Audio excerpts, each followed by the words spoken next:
He vuelto. En mi defensa diré que cambiar de trabajo es duro.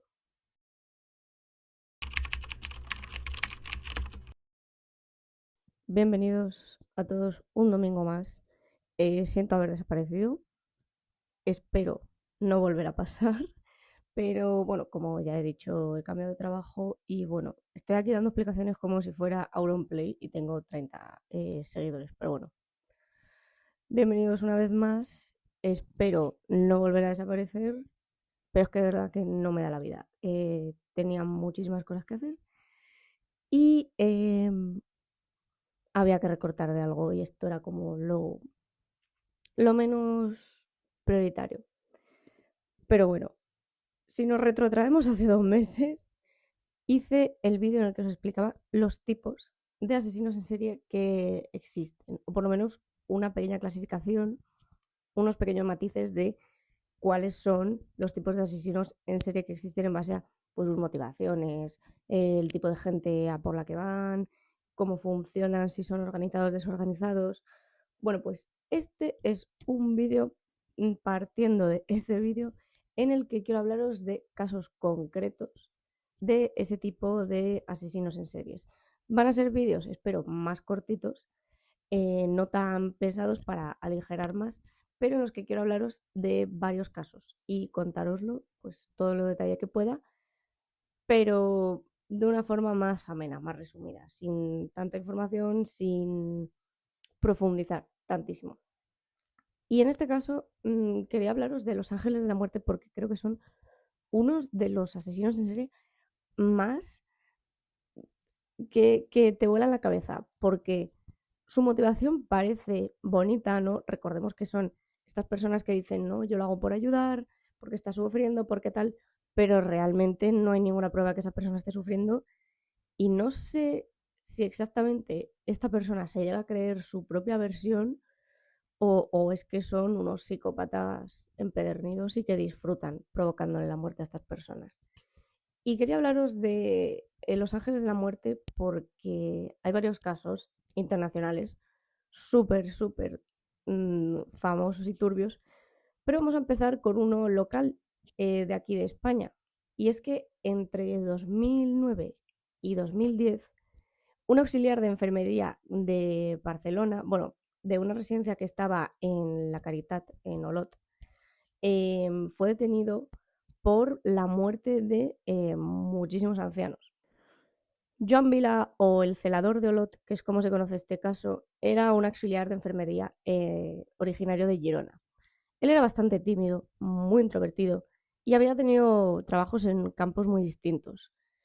Pero poco a poco se fue ganando la confianza del personal y se fue convirtiendo de entre todos los internos en el principal sospechoso de una seguidilla de muertes que hubo durante varios meses y durante esos 2 años que habían sido atribuidos al principio como causas naturales. ¿Por qué se le atribuyó la muerte de estas personas? Pues porque él hacía muchas horas extras, especialmente nocturnas, y siempre coincidían con la muerte de los ancianos, ¿vale? La teoría es que él mataba en los horarios nocturnos cuando la supervisión era menor, porque es cuando menos personas hay, por eso son horas extras, en los que en esos momentos aprovechaba para administrar a las víctimas una combinación letal de un componente de la lejía, que ahora mismo no sé pronunciar, lo pondré por aquí, es lavandina, me parece, que es como el principal componente de la lejía y se puede encontrar en muchísimos productos de limpieza, sobre todo en la lejía. Insulina, sedantes y sustancias cáusticas, ¿no? Sosa, jabones líquidos y cosas así. Que mientras él pensaba, o eso dice él, no, eso manifiesta en el juicio, que iban a privar a estas personas mayores de una muerte lenta y dolorosa, pasaba todo lo contrario, que provocaba una muerte súper traumática, muy lenta y muy dolorosa para esas 3 personas, porque recordemos que los materiales de limpieza son casi todos corrosivos. Claro, como se había ganado la confianza de sus compañeros, se pegaba el lujazo el tío de hacer comentarios en plan, siempre mostrando afecto y dolor por la pérdida de los fallecidos, ¿no? Y decía frases como, qué mala suerte, que siempre se me mueren a mí, ¿no? Él intentaba aparentar serenidad y tristeza y dedicación por su oficio. Pero la clave para desentrañar la implicación de esta persona en estas muertes fue por la investigación de la muerte de una mujer llamada Paquita Girones, una mujer de 85 años que había fallecido y que anteriormente había denunciado malos tratos por parte de varias veces esta persona cuando ella todavía estaba viva dentro de la residencia. Ante su muerte, el forense se negó a firmar el certificado de defunción por muerte natural que había solicitado la residencia, especialmente esta persona, ¿no? Puesto que le interesaba que se cerrara el caso lo antes posible. Y el forense, muy listo él, lo que hizo fue solicitar una autopsia, que derivó en una investigación policial. Durante los juicios y los interrogatorios, pues se quebró y acabó confesando. Él decía que mataba por compasión, que las personas mayores, bueno, pues que eran personas enfermas y que estaban sufriendo, y en realidad lo que hacía era, durante un tiempo prolongado, suministrarles sustancias que les hacían sufrir más. O sea, no es que les pinchara un chute de lejía, dosis mortal, 100 mililitros que provocara fallo orgánico, séptico o lo que sea y matarles. No, no, se lo iba inyectando poquito a poquito a estas personas durante mucho tiempo. En 2013 se celebró el juicio por fin con jurado popular en Girona. Tengamos en cuenta que el jurado popular es difícil, no siempre se aplica en estos casos de asesinato, ya que son casos muy sesgados, porque, bueno, pues porque es difícil encontrar gente que no tenga una opinión acerca del asunto. Pero en este caso se consideró que debía llevarse a cabo.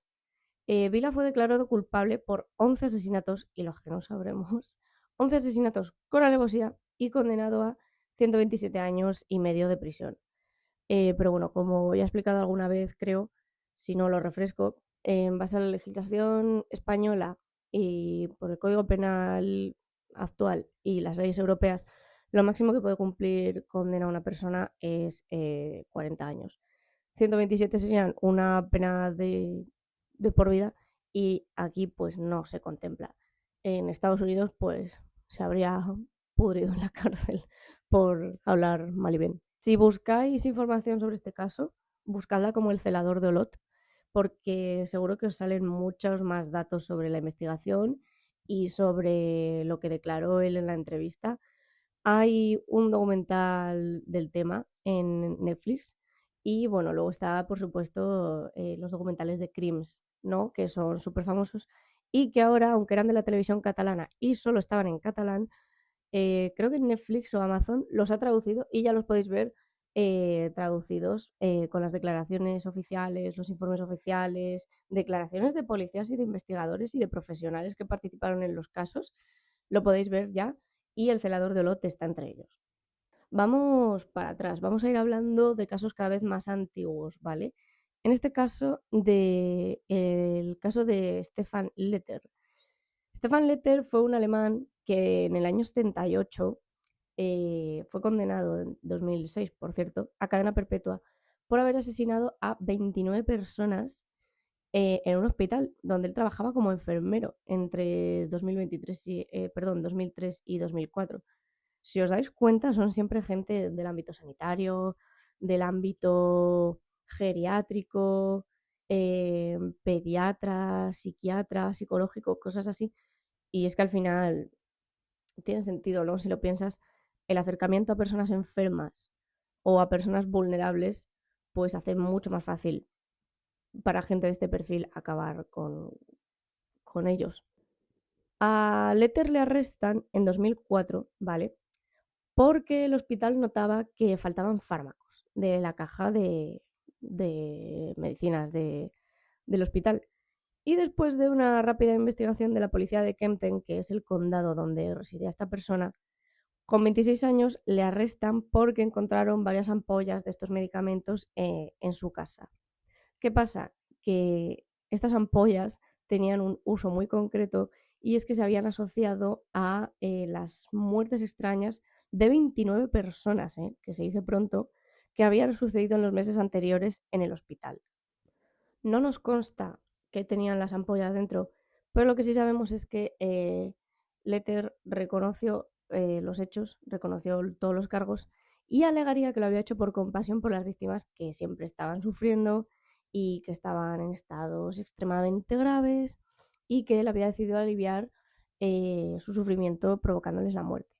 Pero obviamente esto fue descartado porque muchos de los pacientes a los que mató resulta que ni siquiera estaban en estado delicado. De hecho, como prueba para el juicio, testificó un chico que era soldado que había ingresado al hospital porque se había roto una pierna.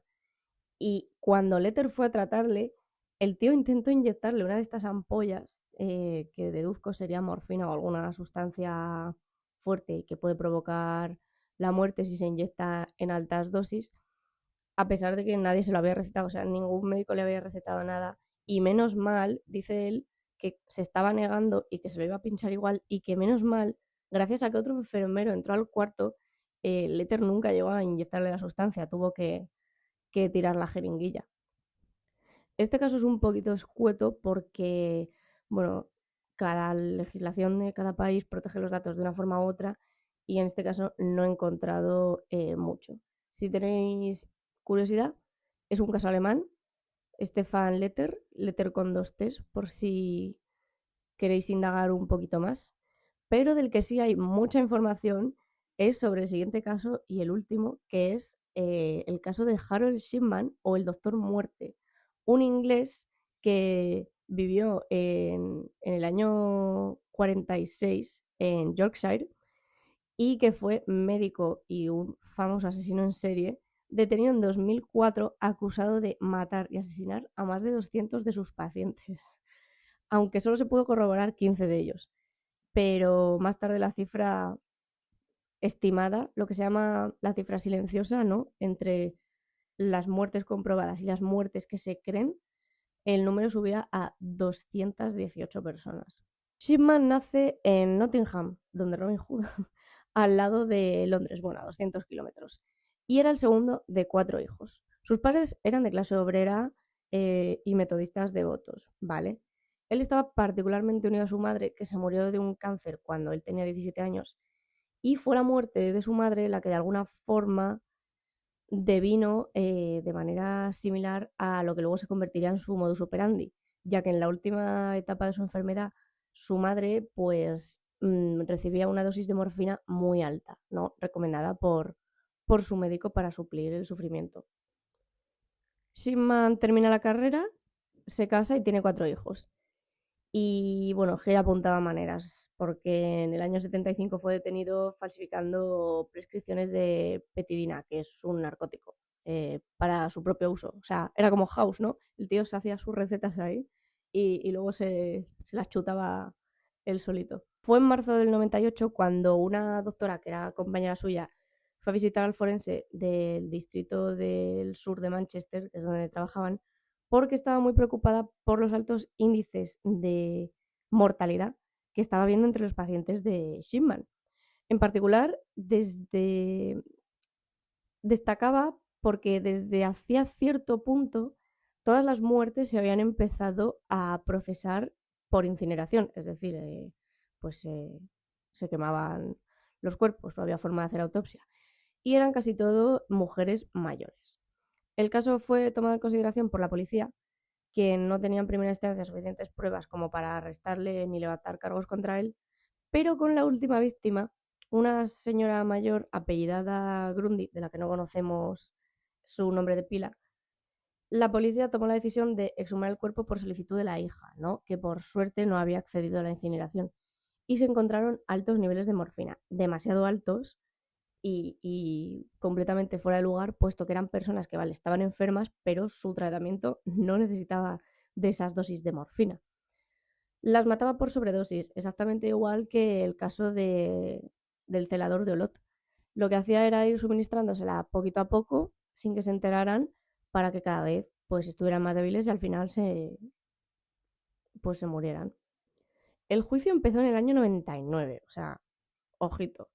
Y el jurado estuvo deliberando durante 6 días y le condenaron por fin el 31 de enero del año 2000 por el asesinato de 15 de sus pacientes, a los que mató por inyecciones letales de morfina.